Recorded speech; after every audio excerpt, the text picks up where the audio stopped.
सबसे पहले बात आरक्षण की। भारत के संविधान में धर्म के आधार पर आरक्षण की कोई व्यवस्था नहीं है। यह मुद्दा कई बार उठ चुका है, इस पर राजनीति भी खूब हो चुकी है। तो ये जानते हुए भी क्या महाराष्ट्र में वाकई किसी पार्टी ने मुस्लिम समुदाय को आरक्षण का वायदा किया है? इसकी सच्चाई क्या है? आप कहेंगे महाराष्ट्र में तो मराठा आरक्षण एक मुद्दा था और थोड़ी बहुत ओबीसी आरक्षण पर बात हो रही थी, तो फिर मुस्लिम आरक्षण कहां से बीच में आ गया? तो यह मुद्दा कहां से आया और कहां तक यह मुद्दा जा सकता है, हम इसके सारे ओर छोर आपको बताने वाले हैं। शुरुआत गृह मंत्री अमित शाह के बयान से करते हैं। उलेमाओं के समूह ने उनको एक ज्ञापन दिया कि 10% आरक्षण मुसलमानों को दिया जाए, और कांग्रेस पार्टी के प्रदेश अध्यक्ष ने कहा हम इसमें आपकी मदद करेंगे। मैं झारखंड वालों को पूछने आया हूं, अगर मुसलमानों को 10% आरक्षण मिलता है तो कम किसका होगा? किसका कम होगा? पिछड़ा वर्ग, दलित और आदिवासी का कम होगा। अब आपको लगेगा कि गृह मंत्री अमित शाह ने कांग्रेस पर जिस मुस्लिम आरक्षण के वायदे का आरोप लगाया वो आखिर कांग्रेस ने कब किया और अब तक इसका पता क्यों नहीं चला? तो आपको सिलसिलेवार तरीके से बताते हैं इसकी शुरुआत कब और कैसे हुई। दरअसल ऑल इंडिया उलेमा बोर्ड महाराष्ट्र ने एमवीए को समर्थन देने का ऐलान किया है, लेकिन यह समर्थन यूं ही नहीं है, इसकी कीमत भी मांगी है।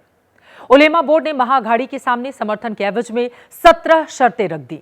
इसमें ऐसी शर्तें हैं जो एमवीए की तीनों पार्टियों को धर्म संकट में डालने वाली हैं, जैसे वक्फ संशोधन विधेयक का विरोध, वक्फ बोर्ड के लिए वित्तीय सहायता, अतिक्रमण हटाने के लिए कानून बनाया जाए, और सबसे ज्यादा अहम जिसको लेकर सबसे बवाल छिड़ा हुआ है, मुसलमानों के लिए 10% आरक्षण और मुसलमानों को पुलिस भर्ती में भी वरीयता। आरएसएस पर प्रतिबंध का भी जिक्र किया गया है, यह भी डिमांड है।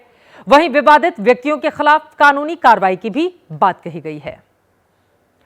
महाराष्ट्र उलेमा बोर्ड ने यह चिट्ठी एमवीए नेता शरद पवार, उद्धव ठाकरे और नाना पटोले को 7 अक्टूबर को भेजी थी। इसमें एहसास कराया था कि अगर आप मुसलमानों की इन जरूरतों को पूरा करते हैं तो इस चुनाव में मुसलमानों के सारे वोट महाअघाड़ी के हक में पड़ेंगे। अमित शाह ने आज इसी का जिक्र किया और कहा कि महाविकास अघाड़ी महाराष्ट्र में मुस्लिम आरक्षण देने को तैयार है। अगर मुसलमानों को 10% आरक्षण मिलता है तो कम किसका होगा? किसका कम होगा? पिछड़ा वर्ग, दलित और आदिवासी का कम होगा। गृह मंत्री अमित शाह को आपने सुन लिया। वहीं एबीपी न्यूज ने आज इस वायदे पर कांग्रेस महासचिव दिग्विजय सिंह से सवाल पूछा तो उन्होंने ऐसे किसी वादे से साफ इनकार कर दिया। दिग्विजय ने अमित शाह के दावों को झूठा करार दिया है। कितना झूठ बोलते हैं आप, ये मान लीजिए। क्या संविधान में धर्म के नाम पर आरक्षण देने का प्रावधान है क्या? केवल झूठ के अलावा कुछ नहीं है। जुमला, जिसे खुद अमित शाह जी जुमले का नाम लेते हैं। भारत के संविधान के अंतर्गत काम करते हुए ऐसा कोई हम लोग न तो आश्वासन दे सकते, ना कभी कह सकते कि उसको हम लोग उससे हटकर कोई उनसे वादा करे। लेकिन बीजेपी ने अपने आरोप फिर दोहराए कि कांग्रेस ने मुस्लिम आरक्षण पर उलेमाओं को आगे किया है और उनके आगे खुद कर दिया है सरेंडर। सुनिए।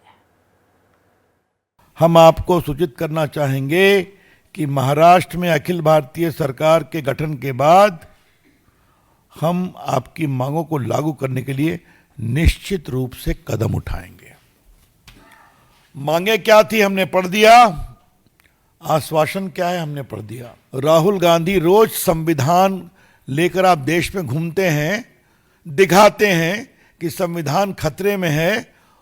उस संविधान के अंतर्गत साफ लिखा हुआ है कि रिलीजन बेस्ड रिजर्वेशन नहीं हो सकता।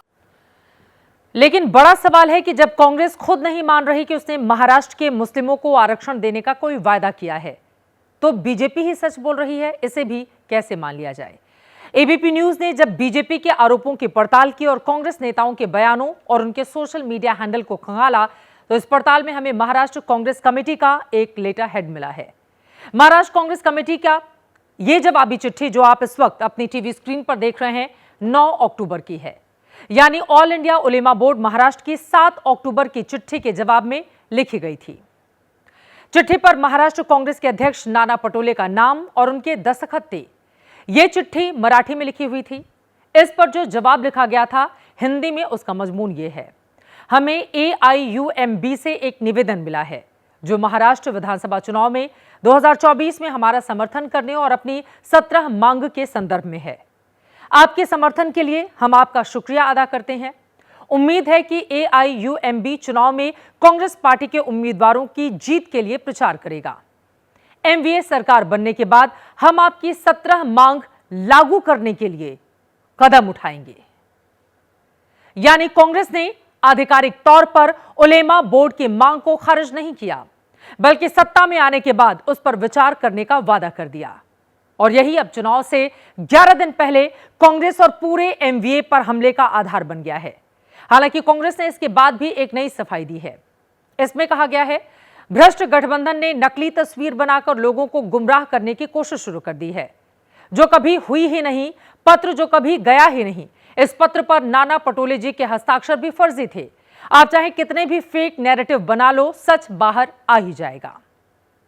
इस मामले में यह नया अपडेट है जिसमें कांग्रेस ने चिट्ठी को ही मनगढ़ंत और सिग्नेचर को फर्जी करार दे दिया है। हालांकि उलेमा बोर्ड वालों से मिलने मिलाने से कांग्रेस ने इनकार नहीं किया।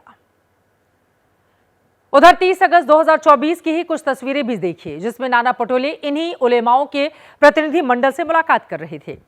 इस मुलाकात की तस्वीरें निजामुद्दीन नाम के शख्स ने सोशल मीडिया पर पोस्ट की थी। साथ में मुलाकात की जानकारी भी साझा की गई। पोस्ट में बताया कि ऑल इंडिया उलेमा बोर्ड महाराष्ट्र कांग्रेस के अध्यक्ष से मिला और यह मांग करने के लिए मिला था कि चुनाव में मुस्लिमों को ज्यादा टिकट दिए जाएं। किसी का किसी से मिलना और टिकट की मांग करने में भला क्या गलत हो सकता है। इस तर्क के साथ कांग्रेस का बचाव करने आज शिवसेना प्रमुख उद्धव के नेता आदित्य ठाकरे सामने आ गए। उनकी ओर से इस बाबत क्या कुछ कहा गया है, सुनिए। हम सभी को साथ में लेके चलते हैं। सारे लोग भारत के नागरिक हैं, हमारे देश के नागरिक हैं और सबको नागरिक के तौर पे देखते हैं। हम महाराष्ट्र की सेवा करेंगे, देश की सेवा करेंगे, सारे लोगों को साथ में लेके।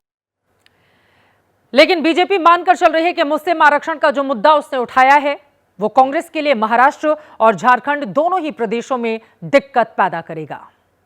बीजेपी ने मुस्लिम आरक्षण की बात करके SC, ST, OBC की फिक्र जताई। ये यूं ही नहीं है।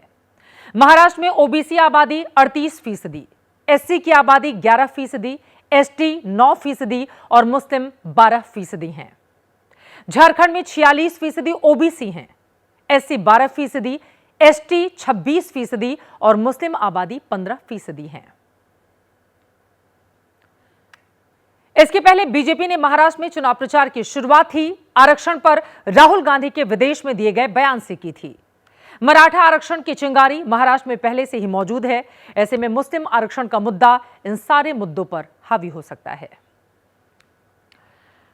महाराष्ट्र में मुस्लिम आरक्षण को लेकर अब हंगामा शुरू हो चुका है। तो कुछ आंकड़े आपके सामने रखते हैं कि वोटर के तौर पर मुस्लिम क्या ताकत रखते हैं और उनका प्रतिनिधित्व क्या है। महाराष्ट्र की मुस्लिम आबादी 1,30,00,000 है, जो महाराष्ट्र की कुल आबादी का 11.5% है। महाराष्ट्र के 6 जिलों में मुस्लिमों की आबादी 15% से ज्यादा है। इनमें सबसे ज्यादा मुंबई शहर में 25% मुसलमान हैं। दूसरे नंबर पर औरंगाबाद है जहां 21% और तीसरे नंबर पर अकोला जहां की कुल आबादी में 20% मुस्लिम हैं। अब देखिए महाराष्ट्र के मुस्लिम वोटर 288 विधानसभा सीटों में से कितनी सीटों पर नतीजे तय करने की ताकत रखते हैं। 288 में से 60 विधानसभा सीटों पर मुस्लिम वोट निर्णायक है। इनमें 38 सीटें ऐसी हैं जहां मुसलमान कम से कम 20% हैं। 9 सीटों पर मुस्लिमों की वोट की हिस्सेदारी 40% से ज्यादा है।